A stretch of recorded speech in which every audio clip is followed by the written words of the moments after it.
semuanya, hari ini kita akan membahas tentang bagaimana menjadi orang tua yang bijak dan kuat dalam menghadapi masa krisis ini, terutama dalam sisi kesehatan mental. Saat kita menghadapi krisis, entah itu pandemi, kehilangan pekerjaan, atau bahkan perubahan besar dalam hidup kita, stres dan kecemasan bisa sangat mempengaruhi kesehatan mental dan juga kondisi keluarga. Bukan hanya orang tua saja, anak-anak pun bisa merasakan ketidakpastian ini. Menurut teori attachment dari John Bowlby, hubungan emosional yang aman antara orang tua dan anak menjadi fondasi yang sangat penting. Saat orang tua mengalami stres yang berlebih, anak juga bisa merasakan ketidakstabilan itu. Hal ini bisa membuat anak menjadi merasa cemas ataupun tidak aman, dan bahkan secara tidak langsung menunjukkan kekhawatiran tersebut. Lalu, bagaimana cara kita sebagai orang tua untuk mengatasi stres ini? Dalam psikologi ada teori stres dan coping yang dikenalkan oleh Lazarus and Kaufman. Mereka membagi cara kita menghadapi stres menjadi dua. Bukan, Mak. Coping yang berfokus pada masalah, penting. yaitu mencoba mencari solusi atau mengatasi sebuah stres. Dan coping yang berfokus pada emosi, yaitu bagaimana kita mengelola perasaan. Kedua jenis coping ini misalnya kita bisa mencoba mengatur ulang rutinitas keluarga agar lebih sekaligus mengambil waktu untuk memperdalam aktivitas atau berbicara dengan orang terdekat atau mindfulness atau pola asuh hari-hari ini berseri indah benar-benar kalian memperhatikan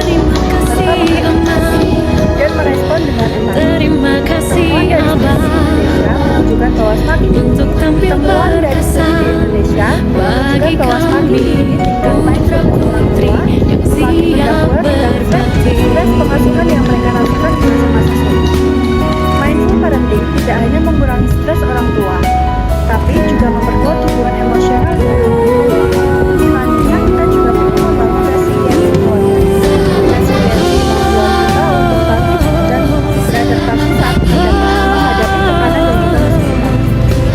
Dan juga menggarisbawahi bahwa kombinasi antara resiliensi keluarga dan mindfulness adalah prediktor kuat yang membantu orang tua mengelola tekanan sosial saat krisis. Resiliensi ini bukan hanya individu, tapi juga dibangun secara bersama-sama dalam keluarga melalui komunitas terbuka dan juga di lingkungan. Selain poin-poin yang sudah kita bahas, ada beberapa strategi psikologis praktis seperti memvalidasi emosi anak. Di masa krisis, anak memungkinkan menunjukkan emosi yang sulit dimengerti, seperti tantrum berlebih, penarikan diri, atau kemarahan tanpa sebab. Kunci utama kita bukan meredam, melainkan memvalidasi emosi anak. Ucapkan kalimat seperti "Mama mengerti, kamu sedih dan bingung dengan situasi ini," atau "Wajar kalau kamu merasa marah, Nak." Dengan memvalidasi, kita mengajarkan anak bahwa semua perasaan diterima, dan pada akhirnya membangun kecerdasan emosional dan memperkuat kelekatan aman mereka kepada kita.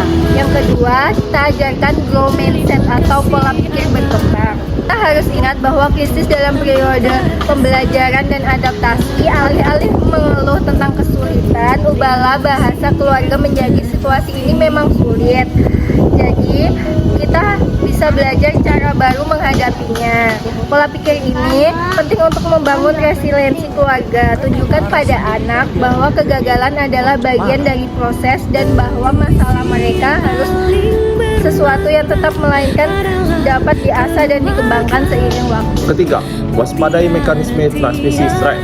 Para peneliti menemukan bahwa stres orang tua memiliki efek menular kepada anak ketika terus-menerus cemas atau marah. Meskipun tidak menunjukkan kepada anak, suasana hati kita dan gaya pengasuhan kita menjadi lebih reaktif atau kurang sabar dan kurang hangat. Untuk memutuskan rantai transmisi stres ini, kembali ke inti stres coping.